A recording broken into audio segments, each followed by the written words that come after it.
Sir Nixon for first, then retired from the civil service, and a few months later he gave a lecture at the London School of Economics and was asked about whether it wasn't a breach of the Civil Service Code to publish your advice, which is meant to be private to ministers of the government of the day.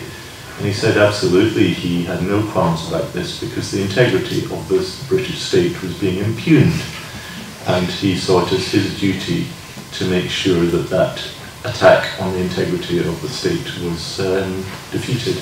And you'll probably remember that the Treasury personnel who were seconded to the Scotland office, 100 or so of them, were awarded the prize for Civil Service Department or Team of the Year for their efforts in defeating Scottish independence. And what possible personal vested interest could someone who stands to inherit a 30,000 acre estate in the Northwest Islands of Scotland have ensuring that the integrity of the state was not impugned? That's a really interesting. I'm going to come back to that point in a second, because that was the case on the rules. But we decided we want to break the rules, we'll break the rules. I'll come back to that in a second, but I just wondered if you could quickly, Colin, give a couple of factual answers here. Somebody's asked, how long does it take to sail from England to the Falklands, and how long were you in the Navy for? Well, it takes about 3 weeks when you're going, depends with what speed you're ordered to go at. With all dispatch, there's a number of really ancient kind of rules which tells you what percentage of maximum hour you're ready to go at. But it took us 3 weeks to get from Plymouth, where my ship was based, to, well, we actually did go into Port Stanley, because the capital of the Falklands is called Stanley, and the outer harbour is called Port Stanley. So talk about Stanley every time. I was in the Navy for 24 years. Thanks, Colin. Just on the point then that, I think we'll make this the last question and we'll take some from the floor, but this last point that's been raised by Colin about senior civil service and about when, if ever, it's permissible to change the rules to protect the state. So there's a question come from John Armstrong which says, in your opinion, is Scottish independence a serious threat to the, in quote, state? And if so, how far would they go to keep the status quo? And I'm quite interested in what particular things, in your experience, they would say, we're not going to follow that rule, we're going to do something differently, whether we're talking about what you were talking about earlier before, Clive, with the operation in Fife. Where do you think, and are you any observations on where that might have happened in 2014? Well, I think the answer is, of course, that they will see Scottish independence for what it is, a threat to the United Kingdom, because the United Kingdom won't survive. And the role of institutions like the civil service in London, the BBC, MI5 and so on, is the protection of the British state. And that therefore, as well as you've got economic subversion, as they would see it, in the old days of communist infiltrated trade unions as they saw it, that was a threat. Civil disobedience is a threat, and Scottish independence is a threat. And they will do whatever they think is necessary and whatever they think they can get away with. And even if they're found out, they probably won't mind too much. So I think the answer is they will certainly see it as a direct threat to everything that Britain has got its supposed continuity right the way through, and they will see it as a fundamental threat to the state. Which is quite a sobering thought. I think it's quite useful to start hearing from you guys. I know some people have put questions in that haven't been asked, and this would be a chance to do that. The first gentleman with the beard. Hi, yes, a question for Clive. Just on that very subject, do you have any information, unlikely, but just in the off chance that you might, to shed some light on the mysterious circumstances under which Willie McRae died?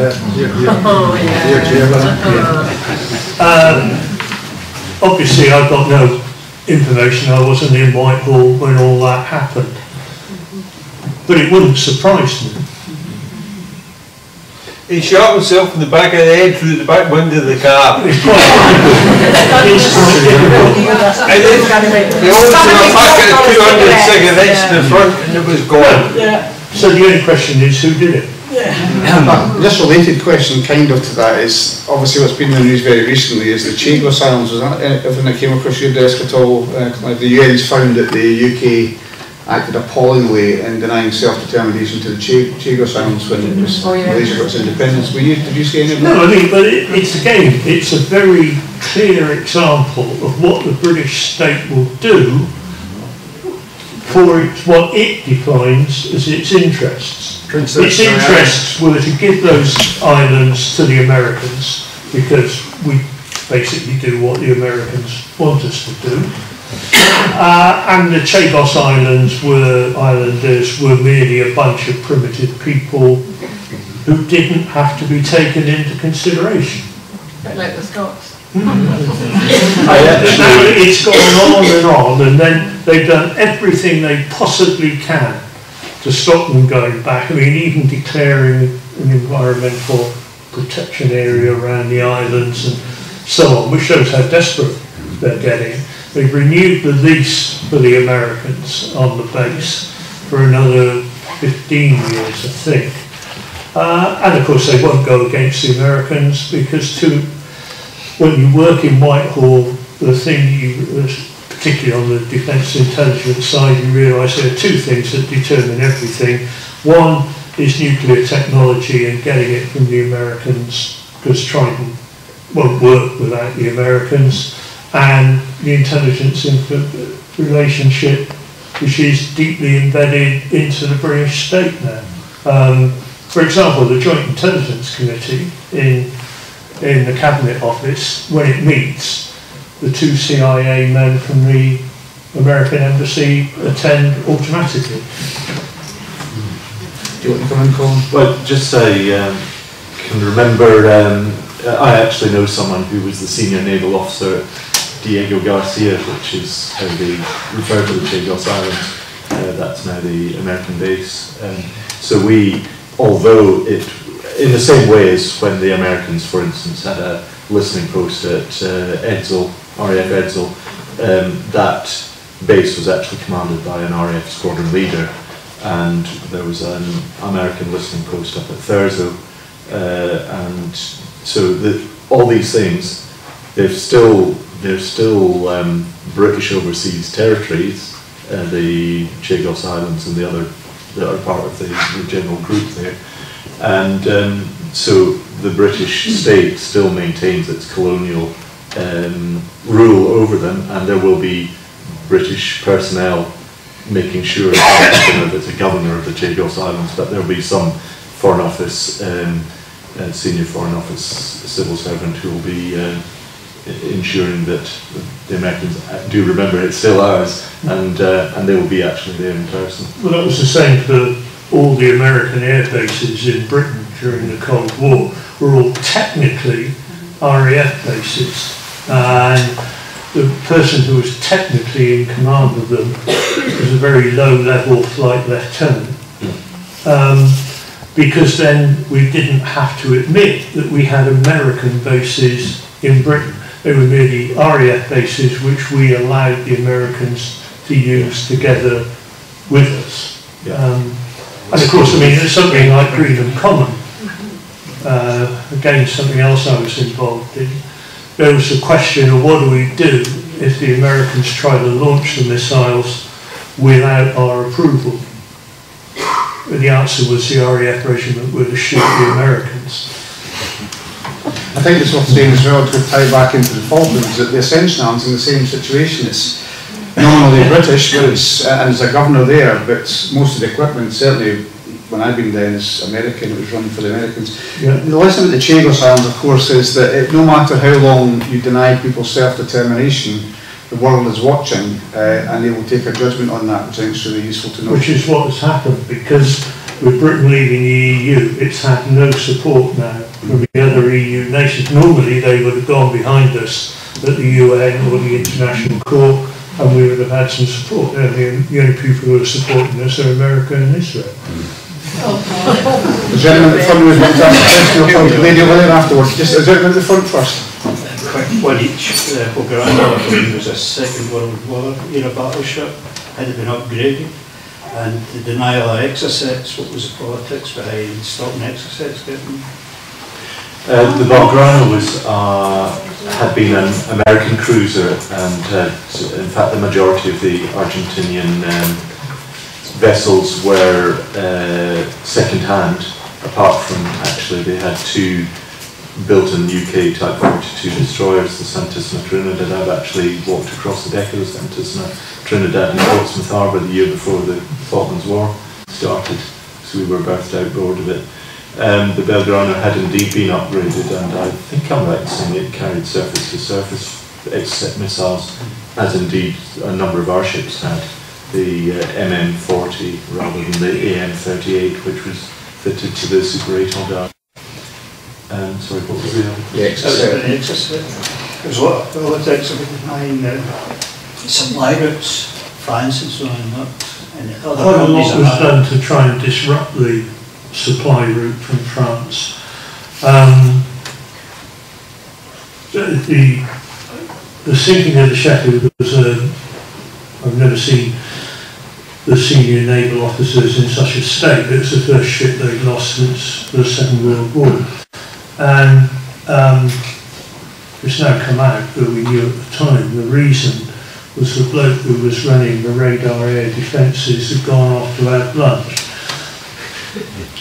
There was a bit more to it than that actually, Clive, because the Sheffield had actually been deployed out to the Gulf on the deployment I'd done the previous year. And she'd actually been away from base for 9 months and had been in Gibraltar when we got the thing called the W-list telegrams, where you kept that in an officer day safe, and I never imagined in my life that we'd ever have to do it, but I was actually duty on the 1st of April when we got a signal saying get out W-list telegram number whatever, and it basically report to your operational readiness, and we ran around like very busy people, not use the naval expression, to report our operational readiness. But Sheffield had quite a number of operational deficiencies, and she'd be able to turn right and go back to Portsmouth after leaving Gibraltar on the way back from the Gulf. She was actually went left, and she didn't actually detect the Agave radar, which was the search radar, the Super 8 Hondas that launched the Exocet, because they were actually clearing their signal traffic. They'd been at action stations for a considerable length of time and just stood down, and you couldn't transmit on your satellite drone to the satellite without completely blanking out or overloading your electronic support gear, which detects radar signals. And so while the rest of the fleet detected the Agave, immediately started taking their precautionary measures, Sheffield didn't. And then unfortunately Sheffield, because she had a couple of fire pumps out of action which produced your flame and various other operational, I think she only had 2 of her main, over 4 main electrical generation things going. As luck would have it, a lot of Sheffield's redundancy into battle damage was already out of action, so another ship might, if they'd been fully operational, have survived that sinking, but Sheffield couldn't because of the state she was in. But at the end of the day, when war kicks off, you have to fight, go with what you've got on the day, whatever you've got going for you, and sometimes you get unlucky. An absolutely horrific experience for the people on that. Now, we've not had many of them, and I think the lady in the pink top here. Can I ask what the speaker's view would be of a more recent episode of whistleblowing that related to Cambridge Analytica?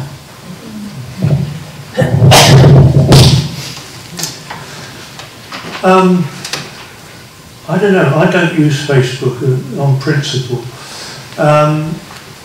I'm not sure how big an influence it actually was. I mean, you've got a lot of these snake oil salesmen, and the bloke who ran Cambridge Analytica certainly looked like one of them, who would tell you he could do everything, of course, if you pay him enough money. I'm not sure what real influence it was likely to make. A bit, maybe. The funding by Iron Rights. It had very big influence because of the funding. Because of the funding behind it, by people like Aaron Rights and all the rest of it. I suppose it's a lot of it was built around the idea of voter suppression, as much as voter suppression and identifying people that had never voted before, all of which is legitimate for any political party. I suppose it was the way they did it and the information that they gathered. I don't know if you've got a view on it at all, Colin. What is this Facebook of which you speak?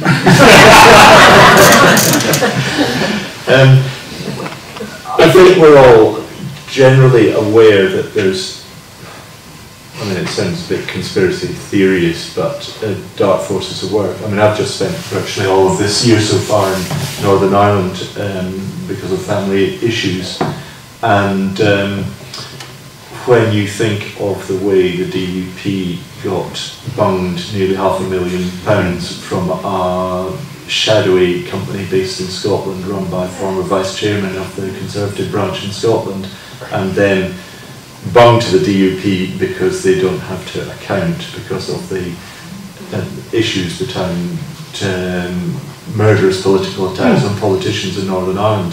So it was a vehicle that was exploited to get, and most of that money went on the 8-page spread in the centre of Metro, which is a free news sheet that those of you travel in metropolitan areas will have seen.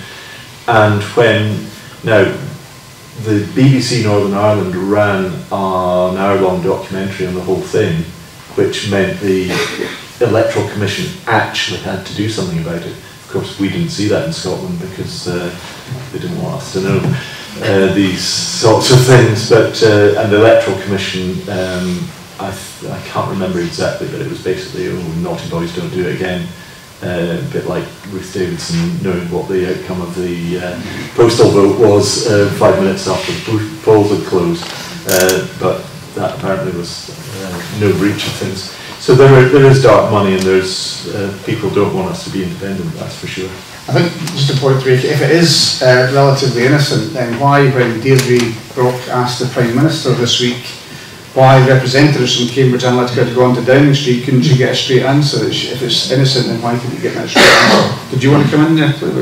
No, I mean, I think something like the dark money that was deliberately funneled through the DUP will have had much more influence than some of the Cambridge Analytica stuff, which I think was probably not as important as Cambridge Analytica would like you to think. But one thing, which is kind of Brexit related as well, my times in the Navy have taken me to an awful lot of the British overseas territories. Some of them are very nice places, like Bermuda, Georgetown, Grand Cayman, Tortola in the Virgin Islands, Montserrat, Gibraltar, Falklands, Ascension Island. Haven't been to Pitcairn Island and Chagos Islands in the Indian Ocean. And I don't think there's the slightest coincidence that Theresa May stood up on the 29th of March, nearly 2 years ago, and said, I'm triggering 2-year timescale. Because, of course, the tax haven transparency regulation of the EU kicks in. Well, it actually kicked in on the 1st of January, but on the 1st of April this year, 2 days after we'll probably be out, these tax havens, which are absolutely the whole point of a British overseas territory, is that the UK is responsible for its foreign affairs, its defence, and its financial oversight. So the Treasury and the Bank of England absolutely are duty bound to control what goes on in those places. They don't want you to know that. It is absolutely all run by London. And I've stood outside 2 of these office blocks in Georgetown, Grand Cayman, where, I mean, I think there's over 100,000 companies are incorporated in Georgetown, Grand Cayman, and they're purely there to run effectively to charge management charges on UK-based companies to reduce their profits, because of course there's no taxation, and then the money is lent back to the beneficial owners of these outfits, and because it's a loan, there's no tax to pay on the loan. For some reason they're able to not have to charge any interest on the loan, and there doesn't seem to be any term on the loan, so when's the money ever going to get paid back? And that is basically how the tax, I suppose that's avoidance, because evasion's illegal, isn't it? But that's the whole point to me of why the timing of Brexit is so critical, and why so many very wealthy people have thrown such enormous amounts of money at getting what for them was the right result for Brexit, because if they have to start paying tax on this huge wealth, they are going to be massively impacted, and I don't think they care the slightest bit about the people like us in this room who are going to be massively adversely impacted by Brexit. Which is really concerning. I think equally concerning is during your time in the Navy going to the Cayman Islands and Barbados and all these places, and my time in the military I went to the North Pole and the South Pole. We were at the senior service, and all you had to do was tag along on board. The gentleman here, then I'll come back to you again. Apart from the loss of life in the Falklands, has it ever been an estimate how much money it cost? Oh yeah. It was all extra. That was the first thing we argued with the Treasury. And so it was an open door to chuck everything we could think of into it. In modern terms, it wasn't that expensive. I think also now it's worth just saying for background, I mean, Clive mentioned the discovery of oil, which is actually not producing any revenue at all, but the Falklands is now relatively wealthy, and the change since 1982 in terms of their housing, their hospitals, infrastructure is mainly fishing licences. That's where the wealth tends to come from. So they enjoy a standard of living now, which is well in excess of many parts of it. So when's Argentina going to go back again? And it sounds like a better proposition now than it was back in the 80s. Just as a follow-up to that, we had a chap that moved into Dollar, who was a farmer, came from the Falklands, and he said it was a hellhole. If every Falkland had been offered £1,000, they would have came here immediately. Oh yeah. And it was awful lot cheaper. As Colin was saying, it's an absolute dump run by the Falkland Islands Company, which has been bought out by Colin. Nobody knew, you know, it had a British governor, which was one of the worst postings in the foreign office. And nobody cared about it. Most people didn't even know where it was. And they would have, and we tried to get it back to Argentina long enough. A little bit of a contrast, having just gone back down into Twitter. It's stunningly beautiful in many parts of it. The other thing I'll just say to back up what Clive said, when I went through my training afterwards, I did a signallers course, and if you came out top, you got the choice of the first draft as to where to go. And to the delight of everyone else on my course, I chose 4-5 Commando, which wasn't the most popular, you know, in Arbroath in Scotland. But one of the choices was Falkland Islands. This is 1981, and nobody knew where the Falkland Islands were. I had no idea at all. I certainly knew the year afterwards. I'll come back to you, David, in a second, but this lady was wanting to ask a question. Yeah, I was interested earlier when you mentioned the BBC in the same sentence as MI5 and MI6. Now, I'd like to know what you actually think about the BBC and how far the British state will go to stop us becoming independent. Well, I think you have to recognise that in the last resort it's a state broadcaster, and if you look at its charter, one of its aims is the functioning of and the integration of the United Kingdom. And you do believe they're biased? Well, you can see that any time you like. I mean, I think we all up here know how biased the BBC can be, particularly in Scotland, but the biases that it's had over Brexit and so on have been blatantly obvious. And we just have to, that's what it is. Oh yeah, it's a brilliant don't forget, propaganda machine. For a long time, staff in the BBC were vetted by MI5 if they were to be allowed in. They say that's stopped. I don't believe it. And it's a certain, certain journalists with certain views are the people who will get selected. It's part of the British establishment. And since the Tory government changed the rules over how it's governed, it's become even more. It's part of the British system, what we used to call in Whitehall the good chaps principle of government. But the British never sort of laid out exactly how things worked. But what you did is you chose a good chap who knew what the rules were and put him in, then he'd know what to do. He didn't have to be told. Okay, we shouldn't say chap now because a lot of them are women, but back in the 70s that wasn't really the case in the top of the civil service. I mean, the year after I joined the Ministry of Defence, which was 1970, 1971 was the first time that they allowed women to join the fast stream in the Ministry of Defence. And the old buffers in the civil service would say, oh, well, they don't think the military would like to work with them. Yes, the second part was, how far do you think the British state will go to stop us? Well, I think it's what I said before, as far as they think is necessary, and as far as they think they will get away with it.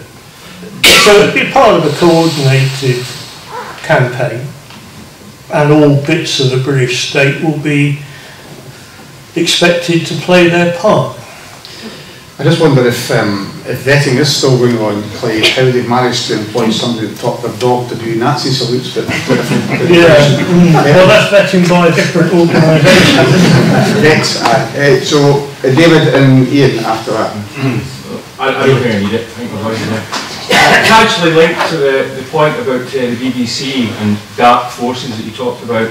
The BBC is an institution, but I wonder, Clive, from your own knowledge or experience, how far do you think universities in our country are part of that institution and involvement with organisations like MI5 and the CIA?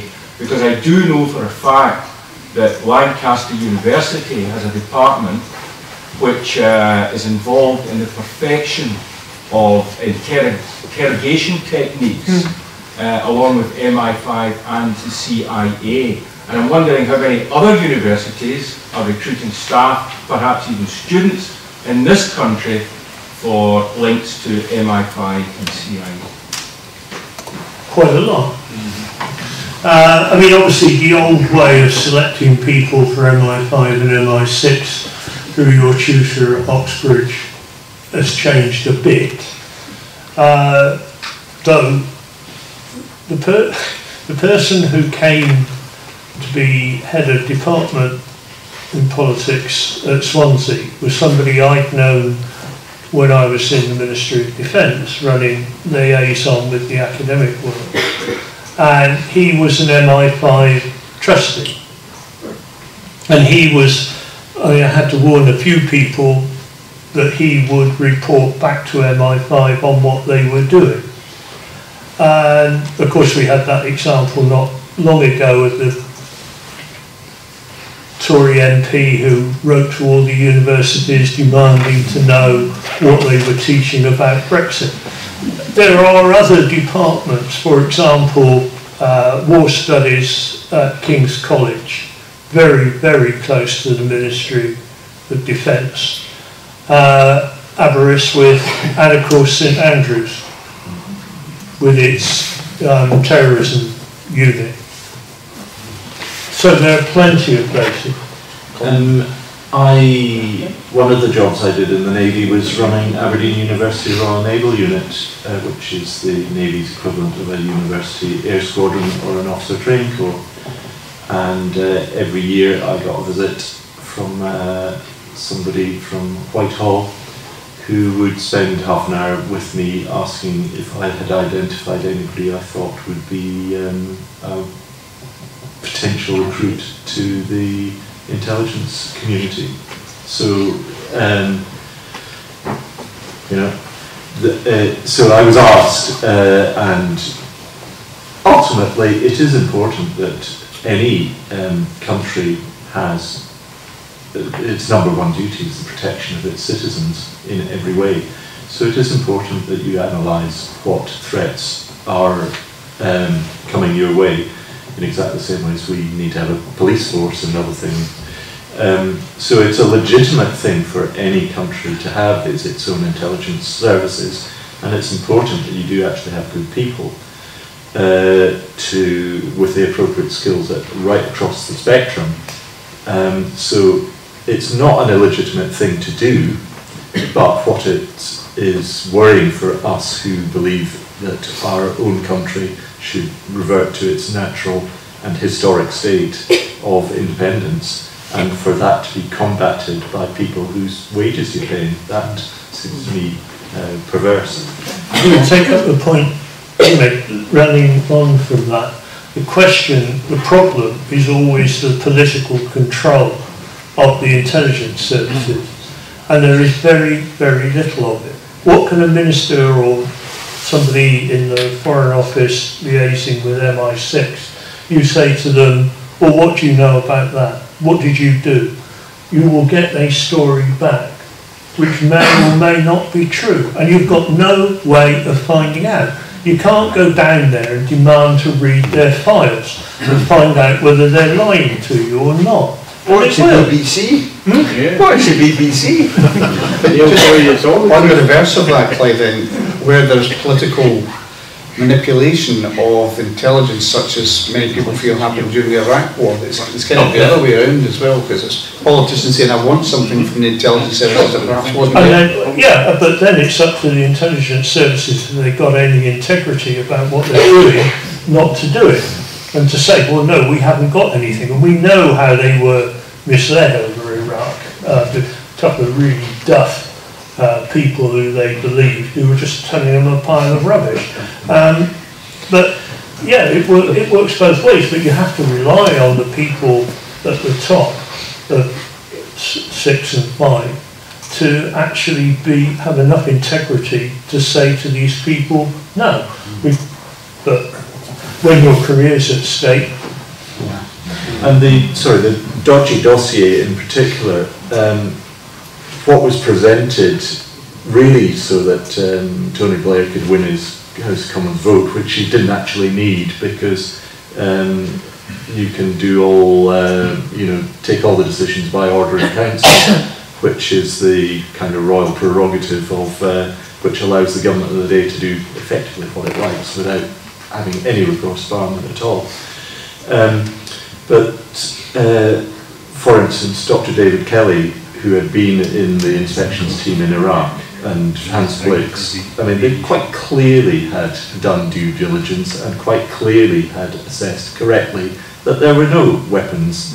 The long-range Scud 2 missiles, I think they were, had been destroyed as part of the programme. There were sort of the line that Britain was at 45 minutes notice of attack. Well, that wasn't technically untrue if you accept that the British overseas territory of the 2 sovereign bases, Akrotiri and Dekeli in Cyprus, are part of Britain, and effectively they are. Legally they are. Legally they are. So they weren't actually lying, but of course everybody was led to believe Saddam's missiles would be coming inbound on Edinburgh and London, which obviously was incorrect. So the compilation, and as we subsequently found out, the two key points were single source of information, and that is not sustainable. You've got to have corroboration before you go firm on something. Fundamental point of Scots law, actually, criminal proceedings. And then the way you present that information has got to be open, honest and truthful, and not slanted in the way, like if you say Cyprus sovereign bases could be attacked in 45 minutes. Well, everybody said, fine, fair enough, so what? You know. Okay, thanks. Ian. Yes, Clive's references to the dirty tricks up in the higher echelons of the civil service prompted a memory that's much closer to here. And it was in 1979. It's not a question, so if it's okay, yeah. In 1979, I happened to be the candidate for Kinross Perthshire for the SNP. And as it happened, Sandy was the election agent. He's hiding at the moment. But what happened was Jim Callaghan came on television on the 6 o'clock news to announce the date of the election. Effectively, the Labour Party had largely, with the help of the SNP in Westminster at the time, it had failed, and he called the election. And it happened on, I think, a Monday evening at the 6 o'clock news when he announced it, and he announced the date. And it was just the minimum 3 weeks forward. And within about half an hour, I lived in Doon at the time, and my phone went dead. Sandy Miller's, who lived over here near Kinross, his phone went dead. My press agent lived in Ochterada, Daphne Sheriff, her phone went dead. And the press officer at the time lived over in Aberfoyle, and her phone went dead. Now, the first 2 phones came back on, I think, on a Wednesday. But mine was still off. It was still off on Thursday. And because of that, I had been in touch with the Post Office, with the Royal Mail many times, the Post Office, to restore the telephone. And nothing happened. So I thought the only way to do this is to publicise it, and I sent a letter out to the columns of the Scotsman and the Glasgow Herald, and they printed them. And that afternoon, I got the first call from the Post Office up in telephone service up in Dundee that they wanted to come down and repair my phone, which they did, I think, the following day. So I went to the door, and there were 2 people there. One was the engineer, and there was another gentleman with him who was dressed collar and tie, and they asked me how many phones did I have. And I think there were about 3. It was a largest house in Doon, and there were 3 or 4 telephones inside. And they asked, can you let us show us where the phones are? So I went up and I took them up, and I had an office on the mezzanine floor of this house, and went in there and back downstairs to show where the others were, and then outside to show them where the cable came to the outside of the house. And I realised there's only one of them with me. So I dropped everything and went back up to my office, and the gentleman with the collar and tie, he was standing, I had a business office up there, and he was standing over at my filing cabinet with the doors open, and he had a file, and he was going through sheets of paper on the top. And I said to him, excuse me, what the hell are you doing? And he said, he says, just killing time, he said. So off I went back downstairs. The phone was reconnected the next day.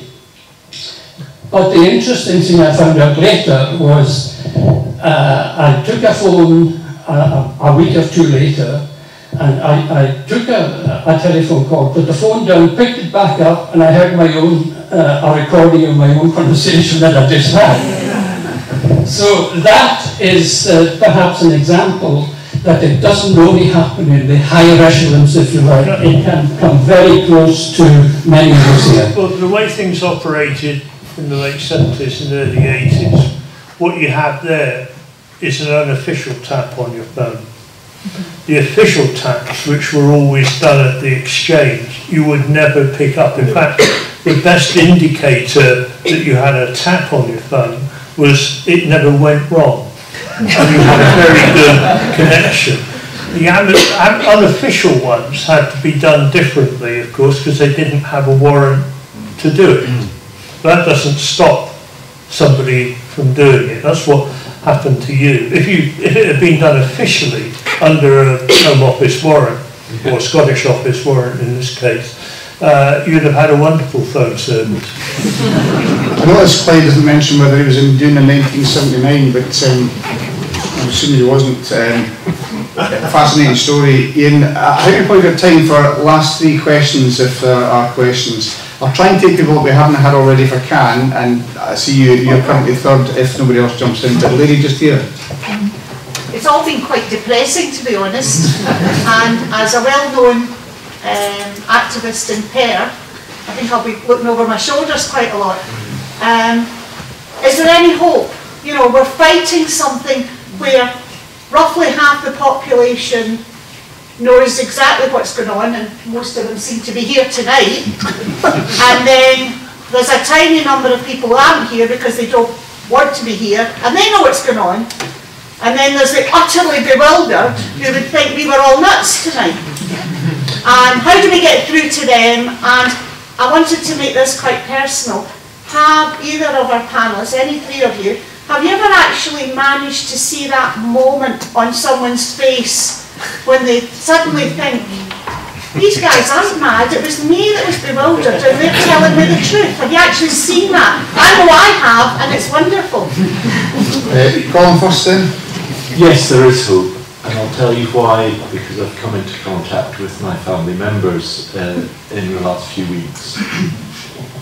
My two nieces who live in Scotland, one of them's married, and her husband and his parents were all no voters in 2014 for a variety of reasons.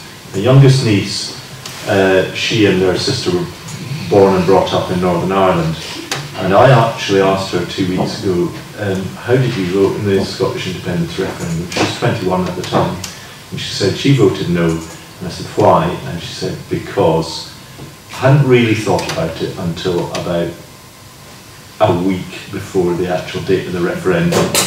And she was a student in Edinburgh at the time, and there was a huge Orange Order march where thousands of them came over from Northern Ireland and marched through Edinburgh, and she observed that, and she said, this is just like back home. I don't want Scotland to go the way Northern Ireland has. I'll vote no to keep us in with England and stop that happening.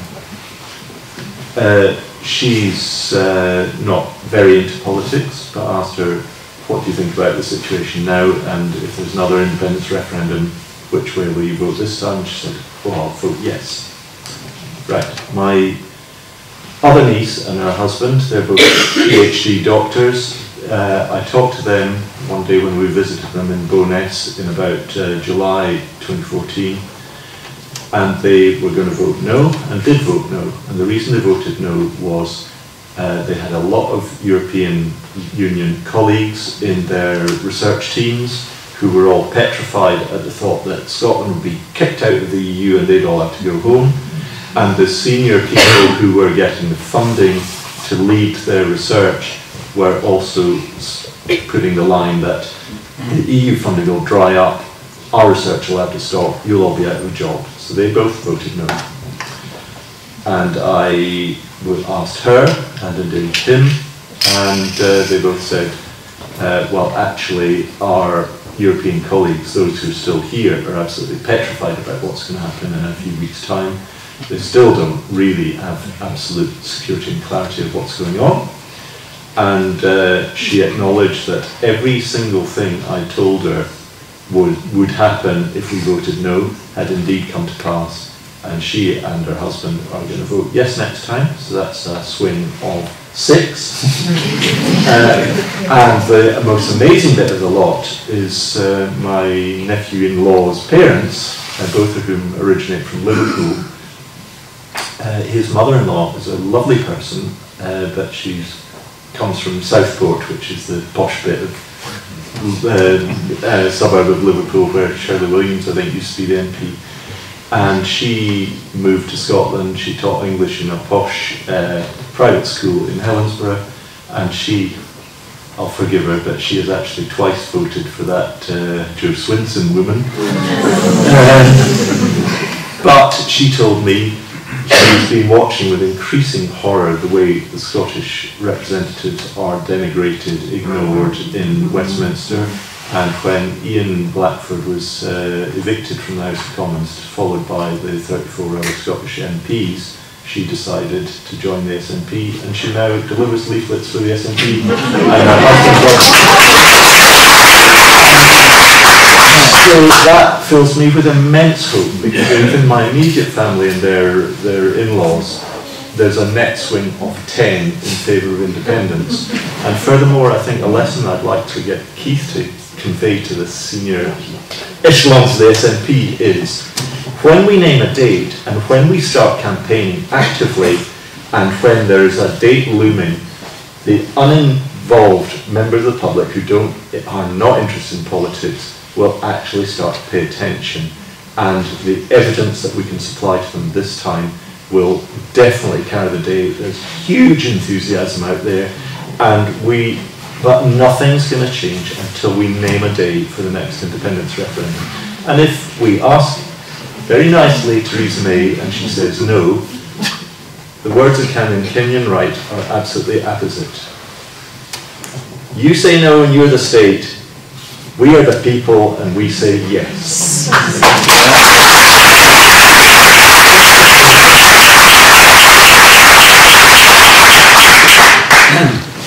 Well, my experience is slightly different, but things do change.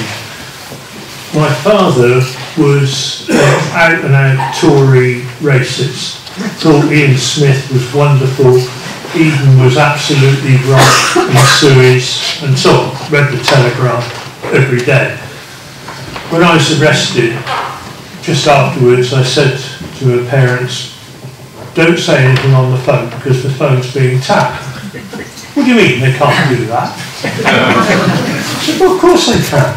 And then 2 or 3 days later, my bank account arrived, and it had clearly been opened and re-glued very badly, which meant that the bloke in the post office unit that does it wanted to let me know that they were now opening my post. So I rang up my father and I said, don't send anything in the post. They're opening the post. They can't possibly do that. But you don't know what they're like. Of course they can. It's legal. I'll give you an address of a friend round the corner where you can send it, and they'll bring it round. And then he suddenly, when the Daily Telegraph, of course, was not my greatest fan in the run-up to the trial, he said, I've had enough of this. I'm going to read The Guardian. And he died, about 18 months after the end of the trial. But all that time, he read The Guardian. And it completely changed. When it actually happened to somebody they knew, it completely changed their view of the world. I think, just to answer your question, I think very much like Colin, a very senior academic not far from here, he was no last time. He's seen the effect it's had on his university, both in terms of the students. Perhaps last time he felt they were threatened by a yes vote because of what we were told, that if you voted yes, you were out of the EU, and he's seen that reverse, and also staff, the difficulty of getting staff, and the nature of the university is changing for the worse because it's not as cosmopolitan as it was, and he's an ardent yes now. But the other point, I think it's a really important point that Colin makes about, especially for those people that, unlike many people here, are not committed one way or the other, but they look at the way that Scotland's been treated. And you know, whether it was the promise that we listen to your amendments on the Brexit bill in Scotland, and no, we don't have time, we'll do it in the Lords, no, we don't have time, we'll do it when it goes back to the Commons, then there's 18 minutes and it gets talked out, which of course led to the Ian Blackford walkout. There's many people not committed, just think this is just appalling.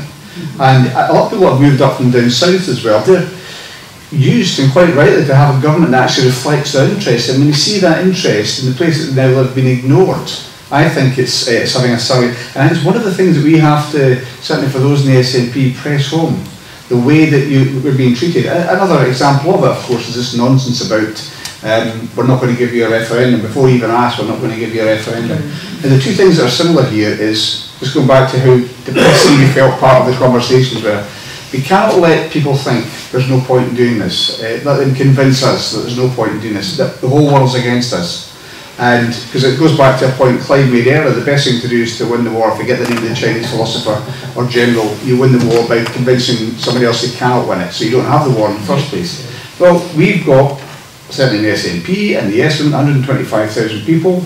We don't have the same dominance of the media that we had, believe it or not, back in the early 1980s. You didn't have social media then, so the opportunities are there, so we shouldn't allow that to convince us that. I had to answer a lot of questions about the mainstream media.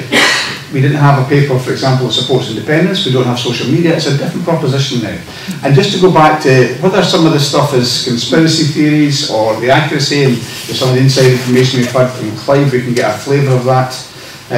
The best defence against an overweening state is a vigorous democracy. So the more that we question, and even if we're wrong and we're saying this is a disgrace and that's happening, you know, the more that you question and you keep on putting the disinfectant of transparency and light into some of these things, the better. So that's, we have to keep on asking these questions. Like, so there's a gentleman over there, and I'm going to come back to the lady at the front for the last question. Just the gentleman over there, I think that's... Sorry, I can stand up and speak loud enough, thanks.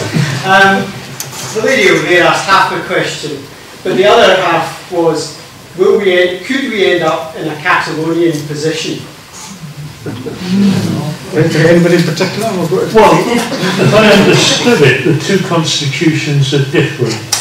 Spain doesn't actually allow secession in the constitution, as I understand it, whereas Britain clearly does. Otherwise, why did they allow a referendum in 2014? So that isn't really a question. The only question would be whether, following the refusal of a Section 30 order in London, you held a referendum anyway. But I mean, we talked about this earlier, and that it really seems to me crazy. I mean, the unionists wouldn't cooperate; it would have no validity. I think one of the key things for me recently has been the reaffirmation of the claim of right. And particularly, I think for the first time, the affirmation of the claim of right in the House of Commons, which I thought was an absolute masterstroke. As we all know, fundamentally from the Declaration of Arbroath in 1320, which exceptionally was acknowledged by the Pope, who was effectively the head of the international legal court system at the time, that Scotland was unique in all the countries in Europe in that its sovereignty rested in the people and did not come from God via God's elected monarch, God's appointed and anointed monarch and so on.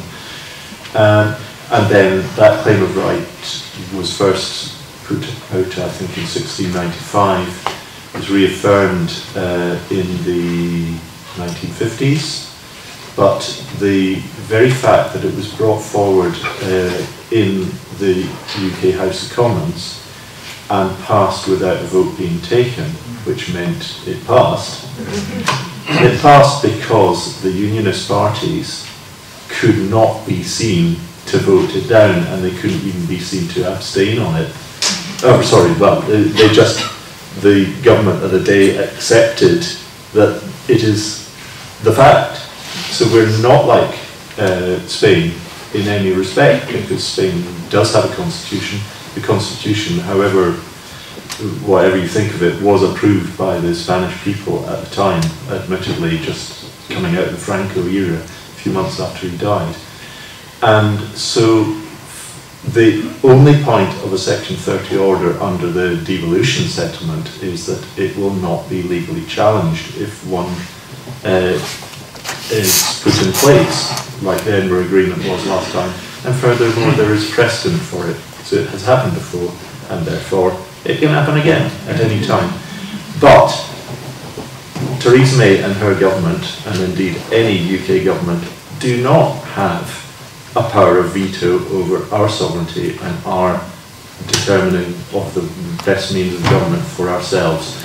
And ultimately, you can have a non-binding and indicative referendum at any time, but there are other means, as you're probably well aware, by specifying on an election that as a key part of your manifesto that a majority will, that you're standing on a manifesto that you will go for independence on winning a majority. So there are a number of means round it, and yes, obviously they'll try to put every hurdle they possibly can in place, but if we the people want it, we will get it. I think the thing is that their calculation will, as so often, be a political one. Do they think in opposing it, it would so destroy their position within Scotland that they would be finished? Yeah. And that therefore, I mean, the reason Cameron let it go ahead in 2014 was because he was absolutely convinced they would win, and therefore there wasn't a problem. The problem for them now is that they're not sure that they're going to win. It's an interesting question, just given events of recent days and some newspaper coverage. My point, and what I'd said at the Aberdeen Independence movement meeting that I went to, it's the same thing I've said to my own group in the Scottish Parliament. I've said it around the country, and it's actually meant for an SNP and a Yes audience, which is a simple thing, which is simply to say that the idea that the UK says we're going to refuse it should never be a justification for the SNP, a Yes movement, if they have the mandate to seek it in any event. Now, that's apparently, according to Jackson Carroll, my support for a wildcat strike. All I'm saying is, don't put that obstacle in front of yourself. If you decide you think it's the right thing, and as has been said, whether it's the mandate from 2016, whether it's the mandate from the Scottish Parliament voting for it, whether it's the subsequent vote for Westminster, the mandate is there. You could also argue, as I said in the piece, that the stealing of powers from Scotland's Parliament represents in itself a material change in circumstances. So the only point I'm making is it cannot be right that a party and a movement built on the very idea of self-determination, and I think I'm right in saying, I'm sure Ian would correct me if I'm wrong, that when I signed up in 1984, the membership card said two things. One, that you further all Scottish interests, and I think it wasn't about independence, it was about self-determination. It's an important concept. Having said that, I do agree with Clive. It's going to be a real politic that will make the UK try this on, and it'll be a real politic that will change their view. If you look at the statement that came out of Downing Street, was it last week, saying, if you ask, we're going to say no. And then very shortly afterwards, a few Tories were quoted as saying, don't say no, just give them it, but we'll control the electorate and we'll control the thing. Now, I think that was really important, because to me that suggests that they realise that a straight no is not going to be sustainable for them. That's my view on it.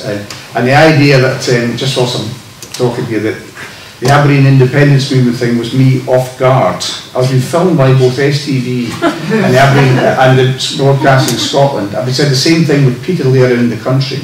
And the idea that it could then be changed, what I said, to say something I didn't say. And if you notice some of the words that are used, so the BBC said, appeared to suggest. Well, if you're confident of your facts, say what I said. And then last night on TV, the journalist saying something, what was it like, what he wanted to say, or what he was trying to say. Just concentrate on what I actually said. You know, that's the important thing. So, but these things will happen, as we know they happen during the course of independence. But the irreducible fact is that nations have the right to determine their own future, and we should hold to that. One last question to go. Can I just make a wee quick statement? Leicester City is now a registered limited company, and subscriptions, monthly subscriptions are pouring in. We are not depressed, and we have not given up hope in there. The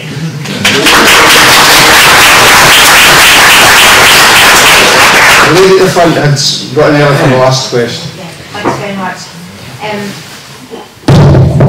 We live in Argyll on the Holy Loch, and I wondered what you thought about our weapons of mass destruction with our next door neighbours.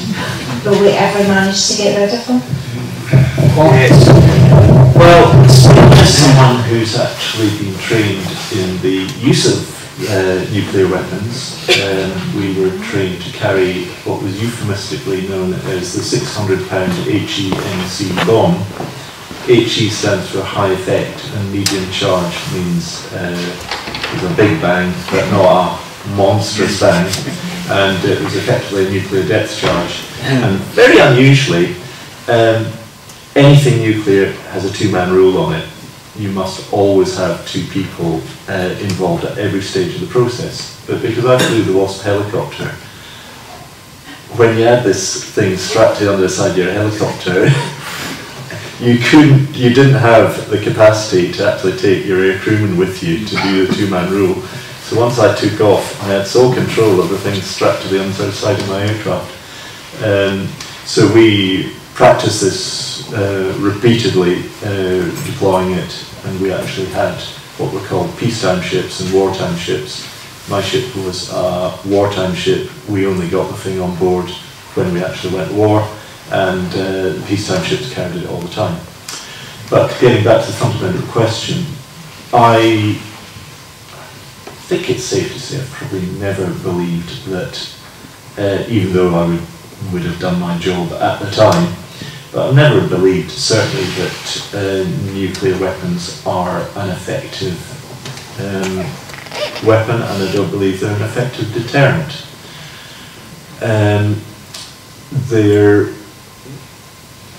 I just don't see how someone like Theresa May can gladly say, of course I would press the button, and despite being a vicar's daughter, the implication of that is a minimum of condemning, 250,000 people to immediate death, innocent civilians, etc. But the first use is potentially the only use that could possibly make any sense, if any at all. But it's almost inevitable that there would be retaliation, and it's just totally unthinkable. And proliferation, which it's very worrying now, the situation in Kashmir, the situation with North Korea, the situation with the UK, which does not have an independent nuclear deterrent. The reason being the Trident missiles are American and they're leased by us. It's only the warheads which have been put together here, but the guidance system for the Trident missile system is American by their GPS, and if we released one without their approval and without their say-so, they'd just turn this guidance signal off, and the things would self-destruct because they wouldn't know where they were and where they were going. So we don't have one, the French do. So fundamentally, I think they're a completely bad thing, and we should get rid of them, and we should get rid of them worldwide, and we've done so in various other weapon types over the centuries.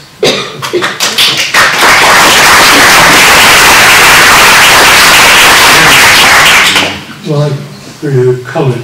I actually, unfortunately, got involved in planning nuclear war at one time. And it was difficult to think that any rational human being would ever do it, would ever deliberately use them, because it was suicidal. Any British Prime Minister who used nuclear weapons first, which was NATO strategy, would immediately find 90% of the UK would be wiped out. The danger was always that something would happen by accident, or that you had a crisis that would run out of control. I mean, Cuba was one obvious example. The one I know about directly was Able Archer in 1983. The NATO always carried out autumn exercises in which they played soldiers in central Germany, and the Americans flew in plane loads of reinforcements, and we did some reinforcing as well. That was that. Then in the spring we usually had a paper exercise of the nuclear release procedures, which I won't go into, which are quite complicated, obviously. What went wrong in 1983 was it was decided to run the nuclear exercise straight after the actual exercise in Central Europe. This is at a time, of course, Reagan, evil empire, the bombing starts now. We knew the Soviets were getting very jittery. This was just after the Korean airliner had been shot down, which was actually on a spying mission. And we'd also opened a new communications between Washington and London, which was being tested out, but the Soviets didn't know what they were for. In fact, one of them, do you remember Grenada, where they've been playing cricket recently? In the middle of the night, Reagan rang up Thatcher and said, would you mind declaring Grenada a colony again and inviting us in? Even Thatcher lost her temper over that. Anyway, the Soviets didn't understand that, what it was, and thought there were special communications and planning going on between Washington and London. Then they noticed not just the exercise in Germany, but also that the B-52s on air bases in Britain were being issued with orders for nuclear strikes, which were, okay, it was only a paper exercise, but and they were taking off, and the Soviets were absolutely paranoid that the Americans were going to strike first, and didn't know whether this was an exercise or the real thing. Then NATO commanders went into the nuclear bunkers where they could command nuclear forces from. The Soviets knew it was happening. They started alerting and fueling all their nuclear missiles. At which point I had never seen such total panic amongst ministers. It was suddenly ambassadors in Moscow were told to go round to the Kremlin and tell them, for God's sake, this is only an exercise. We are stopping now. Don't do anything stupid. And the only way you'll get around that is by getting rid of them. Now, how you get rid of Faslane and Gerlach, because the London government will say, well look, we've got nowhere to put it. We're not getting rid of our nuclear weapons, so where do you expect us to have them? Westminster. Well, yeah, one option is obviously Devonport, but that takes time. You've got to build the facilities there. The other option would be to do a Cyprus sovereign base area and simply declare that bit of Scotland remains part of the old UK and not part of Scotland. Never. Well, when it comes down to it, whoever's negotiating independence will have to see how many cards they've got in the hand to stop it. I do think there's an example of what Clive says. In Lucas, I'm sure there was 2 hangars there which remains US sovereign property. So I think it's not the outlandish idea. It seems like that's what's been, and that's what we're talking about, certain British dependencies essentially used for American defence purposes. Can I say 2 things? There's 2 ways that you could possibly get rid of it. First of all, it would be a good idea if we go for independence and we decide that we're going to get rid of it, although there are still practical issues. The second one, I think it's kind of falling in its own contradictions and limitations. There was a programme on last night about whether Britain can defend itself. Now, I'm no expert in these things, and not as expert as either of these 2 guys, but one point, it showed you the new aircraft carriers and the the ones without planes. I'm sure they had the planes on them and all the ones that go in order. And it's how fantastic this plane is. It's the plane, the F-35 apparently, and how brilliant these £3 billion, started off at £1.2 billion, I think, aircraft carriers were projected around the world. And then it showed you a Chinese missile which could take it out in a heartbeat. And the point they made to me, and then it went on to discuss something I've been talking about for a while, is that the real wars in the future we fought digitally and in terms of cyber. And the UK is so far behind, in my view, on this. They should years ago be working through the universities there, I think, to get the best brains to look at cyber defences. But I think those will supersede the absurdity of nuclear weapons. I think that's what's going to happen. And also, just for the reasons that we mentioned already, how absolutely mad the idea of nuclear war is. I think so. People will find other ways. China, the Soviet Union and the West will begin to look much more at cyber. So I think that's probably a way in which, and you know, you've had people like even Portillo, who was Secretary for Defence, saying it's ludicrous. We talked about Afghanistan and previous conflicts. There's people getting a P-45 in Afghanistan. They didn't have the right boots, didn't have the right tanks, didn't have the right equipment because of the pressures of having to pay for nuclear weapons. And there's an American journal on record as saying the UK has to decide, does it want to have its defence forces or does it want to have nuclear weapons, because it can't afford to have both. And I do know many people in the military that genuinely, who are leaving, that was the other point, leaving hand over fist just now, young people especially, and they're failing to recruit anything like the numbers they need because they can't get equipment, they don't get the training. It's not the same thing. You know, hearing the list of places which Colin went to was great, but nowadays you wouldn't get that kind of option.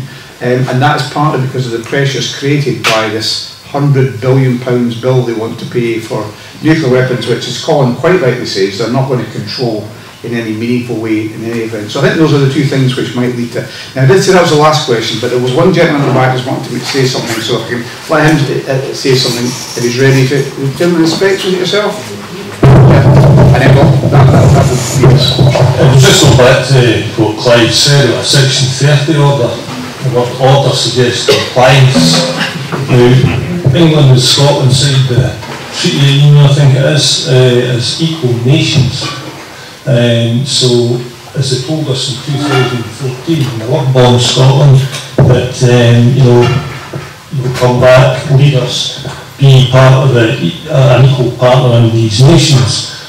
Now, I can understand that yourself and Nicola Sturgeon are taking procedures forward correctly for the independence referendum, and so that they can't be faulted if it should be challenged legally.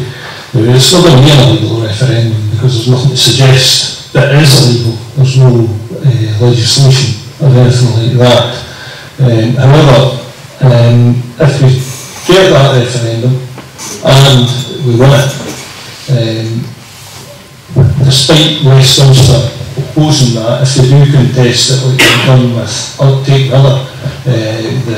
with the Business Continuity Bill to the Supreme Court, what about Article 6 under the United Nations Charter, where every nation has the right of self-determination? And another thing, Thatcher, whom Clive actually worked under in her memoirs, wrote that, well, Scotland needs to return a majority of MPs to claim independence. We discussed that earlier before we go back. There's something I'd like to say though. The point about independence is the international recognition of your sovereignty and your independence, and that has changed as well. I'm half French, I've got lots of relations in France and I go to France regularly, and my younger sister has lived in Germany for 40 years. She's actually taken German citizenship now last year. There's a huge difference in the way Scotland's aspiration is viewed now. In 2014, my sister was reporting, and I was getting the same from our French relations who I'd visited in the summer of 2014, which was, why?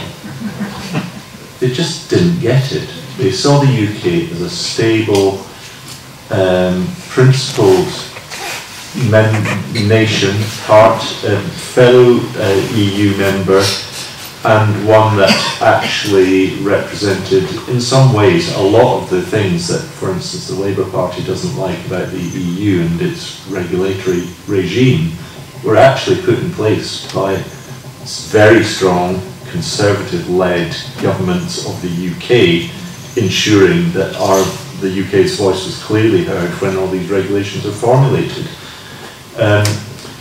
So they just didn't get it. They get it now, big time.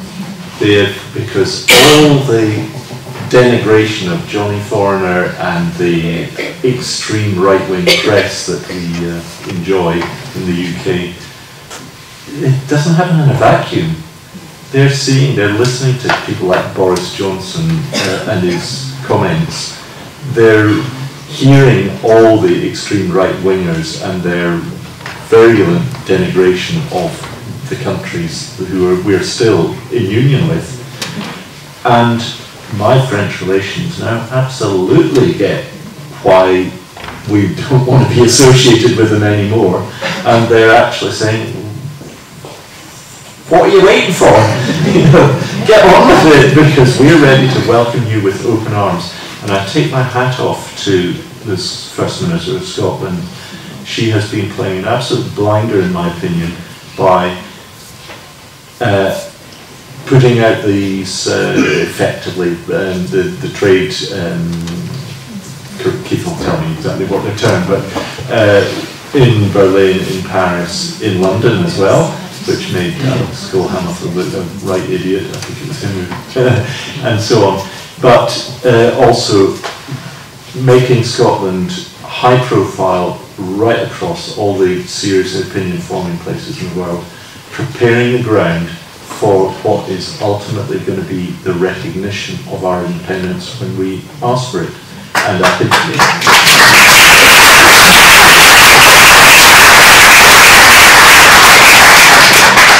picking up what Colin said, I think the rest of Europe and everybody else can see that Britain is actually now become a failed state. And I also agree with Colin. His point about the EU is really interesting, and Nicola was saying this to me recently as well, the change in attitude that there is there now, and wait until you see, if Brexit happens on the 29th of March, the change in attitude. So in the past, and what you've seen with Spain, the EU looks after its members. It stays solid to its members. Whether we like it or not, and I don't like it in relation to Spain, I'm not particularly at ease with what's happening in Hungary or Poland either, but the EU is a club where it represents its members. The UK will not be a member. You will not see that support being brought forward for their position against independence. And in fact, the background music, I was over in Berlin last year because we were sitting in a hub there, and the ambassador, British ambassador, was trying to put the best face on Brexit, which I don't think he believed in, but that was his policy. And I was sitting with members of the German Parliament there, and this woman from fairly right wing, CSU, an older woman from Bavaria, I think, had come up and put her arms around me in front of the ambassador, who was sitting right across me, and said, we like our Scottish friends, they want to stay with us. So the goodwill that's there that was not there in 2014, I think will be extremely telling. And to come back, the last word to answer the gentleman's comments, I believe Nicola is absolutely right, that the same basis for the last referendum should be the basis for the next one. We described it at the time as the gold standard, for the reasons that Colin's described, because it ends all questions around that. So before we go into other ways or other things that could be done, I actually am confident we will get that agreed referendum. I'm not saying they'll say yes right away. I think this is a big bluff on their part. And I think we have to just stay, and Nicola's been absolutely consistent through this. This is the best route to go down. And I have got no doubt that it's not sustainable for them to resist that, for all sorts of reasons that we've discussed tonight. So just to end on a hopeful, positive note, because we went after the positive note previously back to try and so we end on a positive note. Can I just though ask you all to, first of all, thank two guys who came along tonight to spend a long time answering all your questions on a Friday night, to thank you yourselves for coming along. I think it's been an absolutely fascinating discussion, and I would want to thank both Clive and Colin and Sandy for arranging this in the first place.